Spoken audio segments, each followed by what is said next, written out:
여러분 안녕하십니까? 뉴스라이브 문을 엽니다. 교회발 확진자로 매일 이름이 오르내리는 성북구. 이번엔 최대 입시 학원에서 확진자가 대거 발생했습니다. 혹시나 해서 받아본 검사에 이런 결과가 나왔다는 건 우리가 모르고 있는 깜깜이 감염자가 생각보다 더 많이 있을 수도 있다는 심각성을 보여주는 사례입니다. 8월 21일 뉴스라이브 지금부터 시작합니다. 오늘의 헤드라인입니다.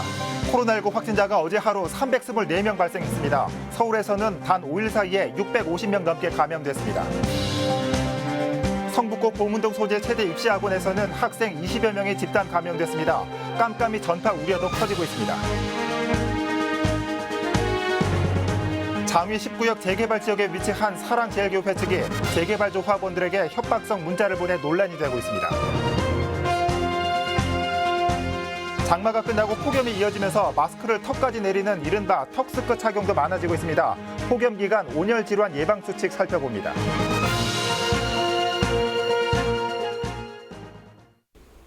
사랑제일교회 관련 확진자가 줄을 잇는 가운데 어제 오후 경찰과 방역당국이 현장 조사를 위해 성북구 사랑제일교회를 찾았습니다. 하지만 신도들이 차단선을 설치하고 완강하게 버티면서 결국 밤샘 대치가 이어졌습니다.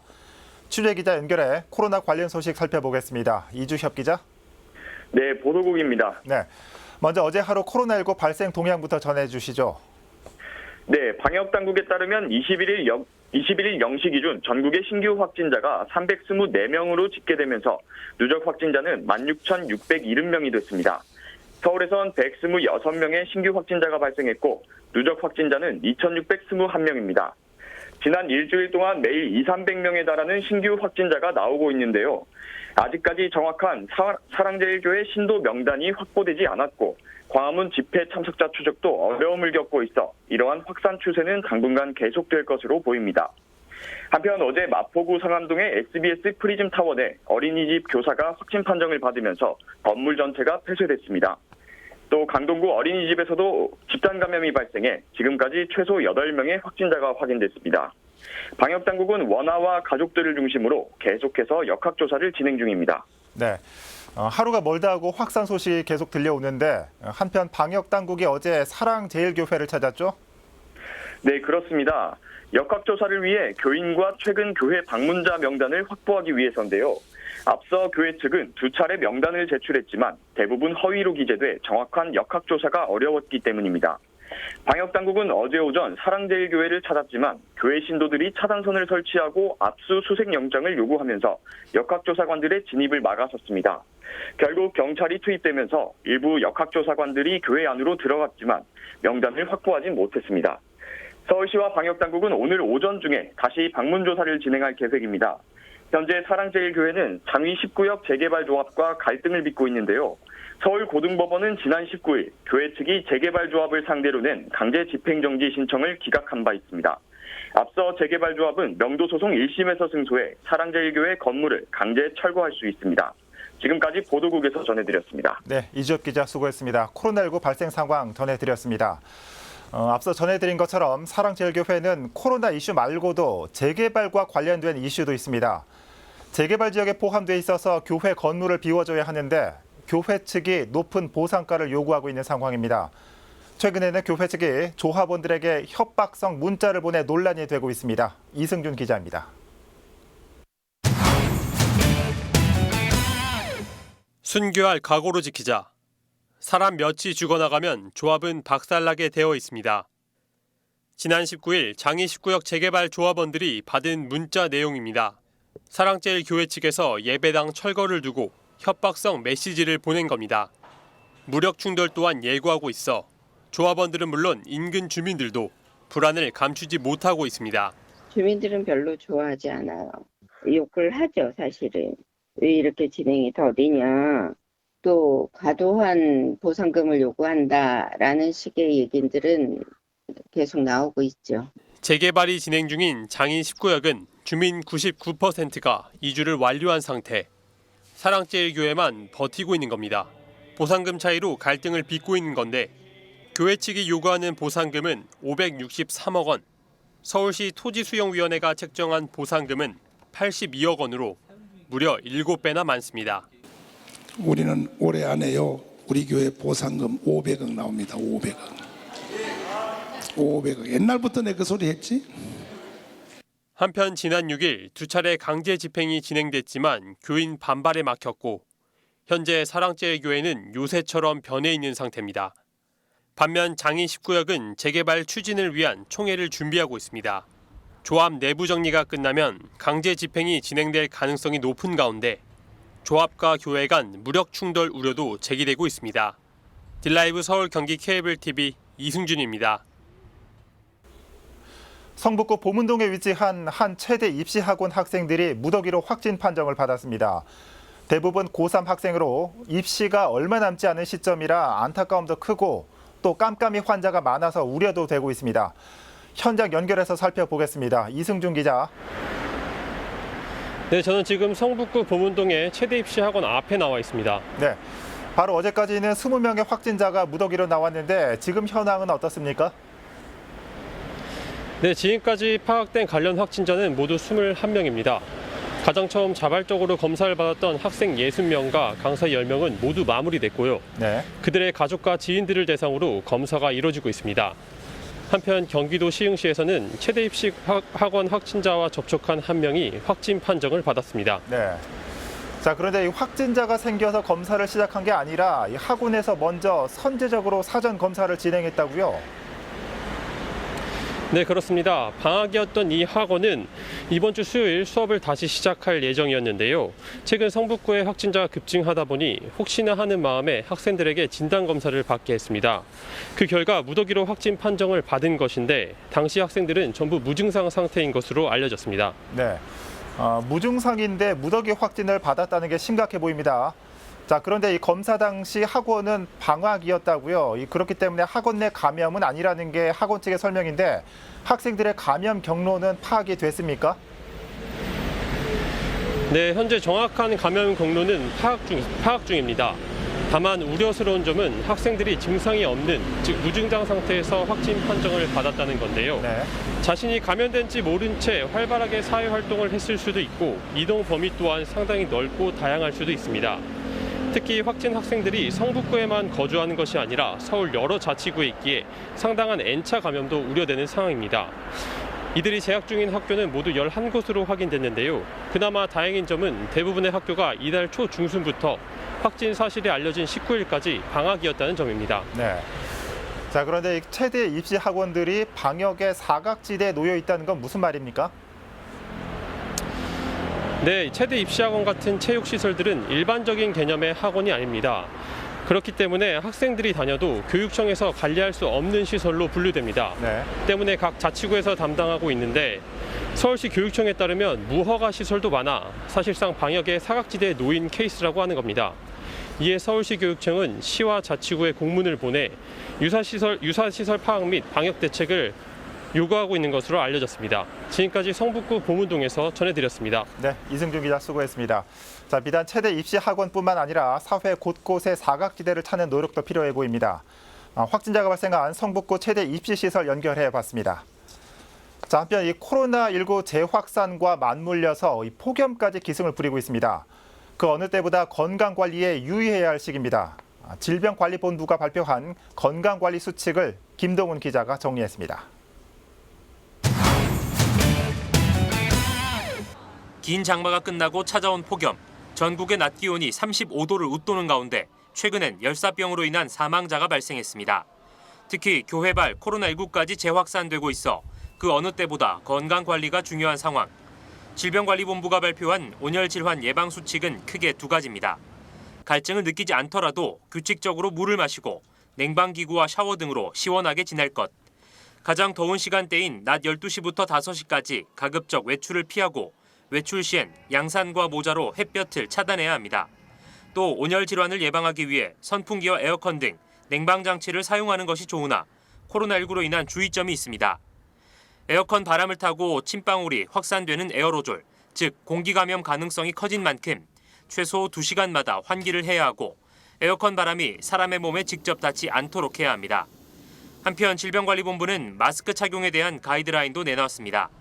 코로나19 예방을 위해 마스크 착용이 중요하지만 폭염 상황에서 마스크를 착용하면 심박수와 호흡에 무리를 줄 수 있기 때문. 무더운 실외에서 사람들과 2m 이상 거리 두기가 가능하다면 마스크는 착용하지 않는 것이 좋다고 설명합니다. 한편 온열 질환자의 10명 중 8명이 공사장과 논밭 등 실외에서 발생하고 있는 만큼 최대한 오후 시간대 작업을 피하고 가급적 2인 1조로 일하며 서로의 건강 상태를 살피는 것이 좋습니다. 코로나19 확산과 폭염이 맞물려 그 어느 때보다 건강에 대한 불안감이 커진 요즘, 가급적 외출을 피하고 기본 생활 수칙을 지키는 것만이 최선의 예방책입니다. 딜라이브 서울 경기 케이블 TV 김동훈입니다. 서울시는 오늘부터 30일까지 서울 전역에서 10명 이상 모이는 모든 집회를 전면 금지합니다. 이번 조치는 정부의 사회적 거리두기 3단계에 준하는 것으로 금지 대상은 집회 및 시위에 관한 법률에 따라 신고가 필요한 집회입니다. 시는 금지 조치를 위반한 집회 주최자와 참가자를 경찰에 고발할 예정입니다. 위반하면 감염병 예방법에 따라 300만 원 이하 벌금형을 받을 수 있습니다.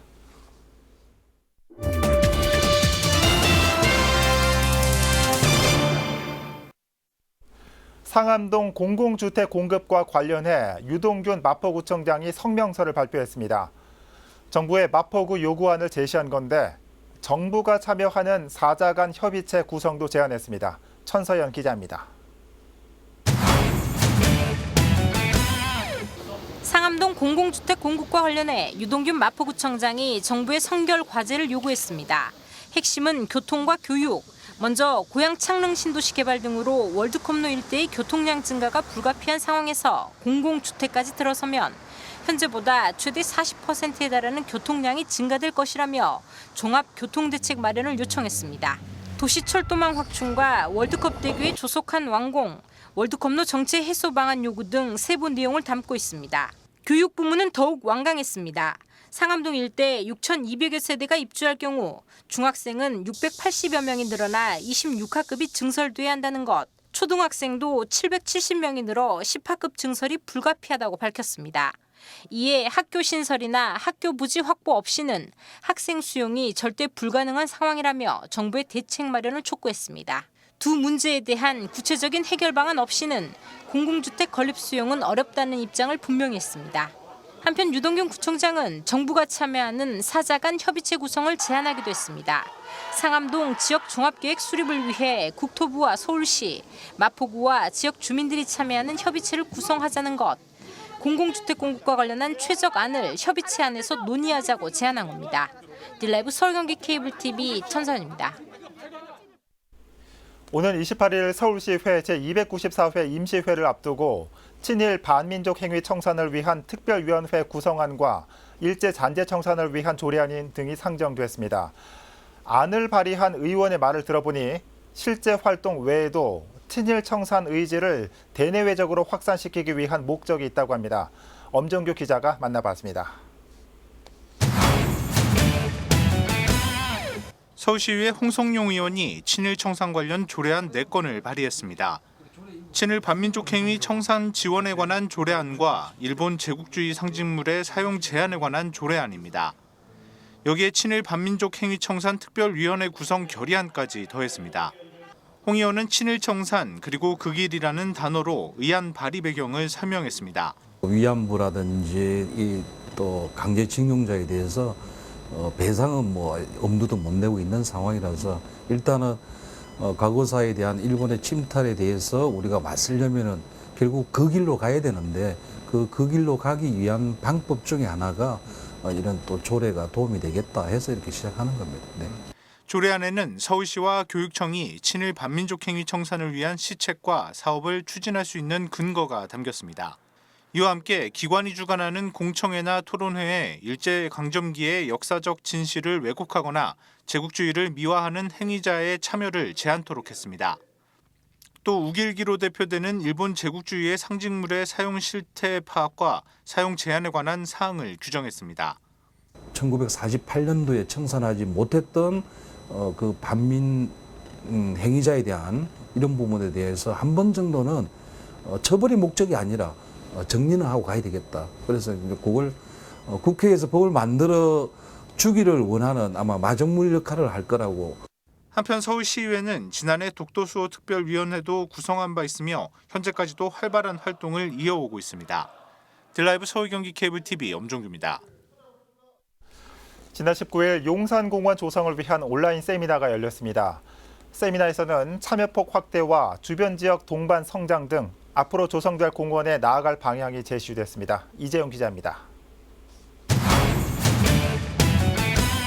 지난 1일부터 부분 개방을 시작한 용산 기진의 미군 장교 숙소 5단지입니다. 이곳에선 지난 19일 용산공원 조성에 관한 온라인 세미나가 열렸습니다.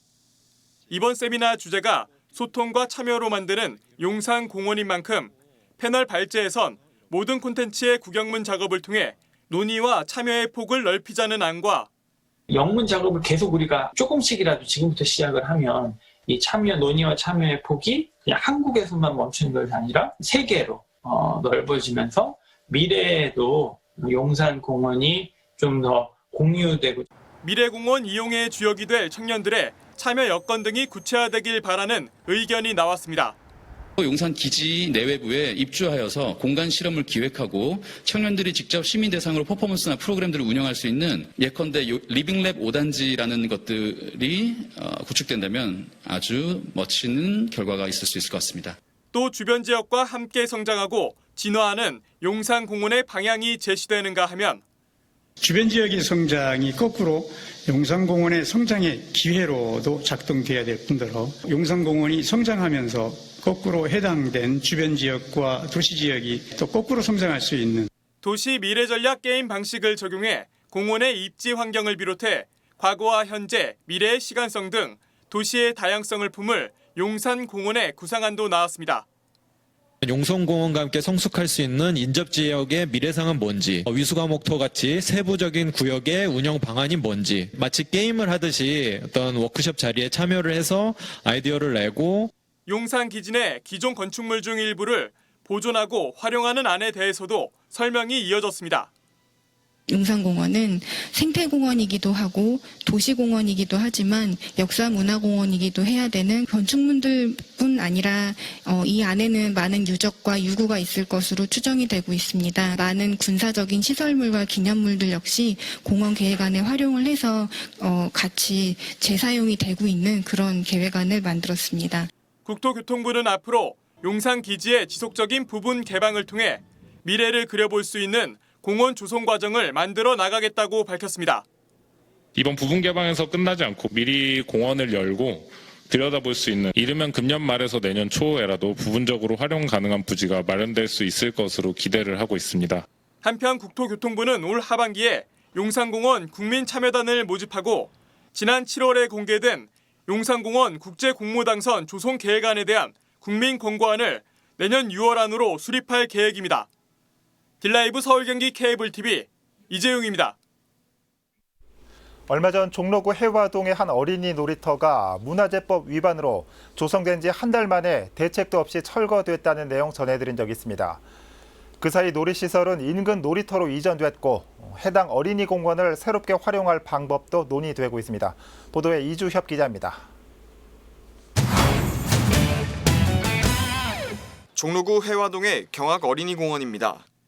지난 6월 초 지역 주민들의 요구로 어린이 놀이터가 조성됐지만 놀이시설 설치가 문화재법 위반이란 이유로 한 달 만에 철거됐습니다.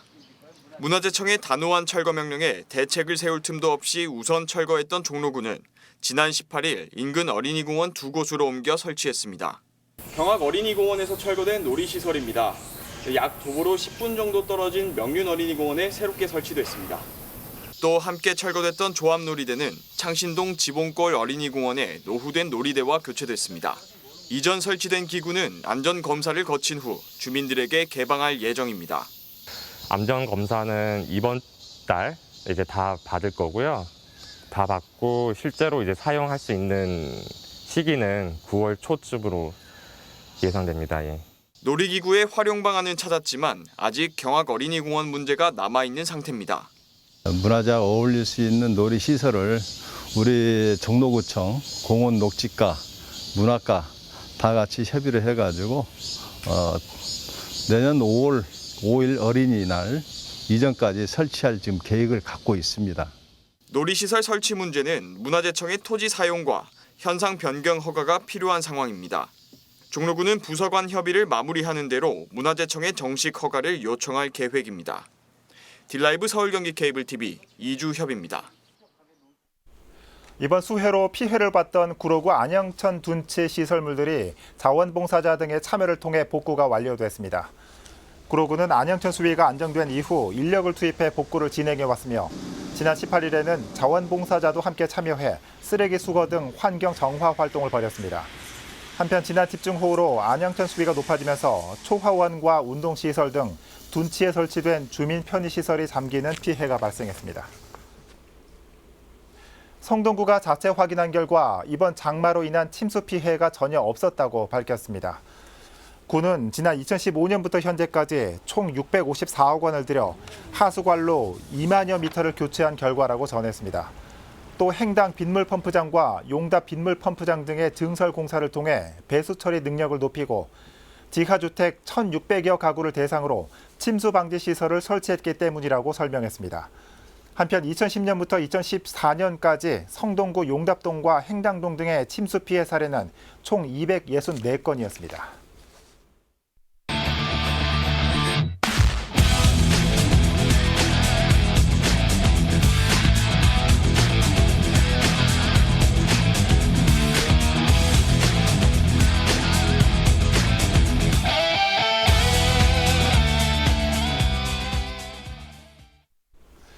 코로나19가 시작되면서 중요하지 않았던 주말은 없었지만 이번 주말은 코로나 대유행을 가를 고빗길입니다. 전국적으로 퍼지고 사회적 거리두기 3단계로 격상되느냐 분기점에 놓인 만큼 꼭 필요한 외출이 아니라면 가급적 집에 계시는 주말 보내시길 바랍니다. 뉴스라이브 마칩니다. 시청해 주셔서 고맙습니다.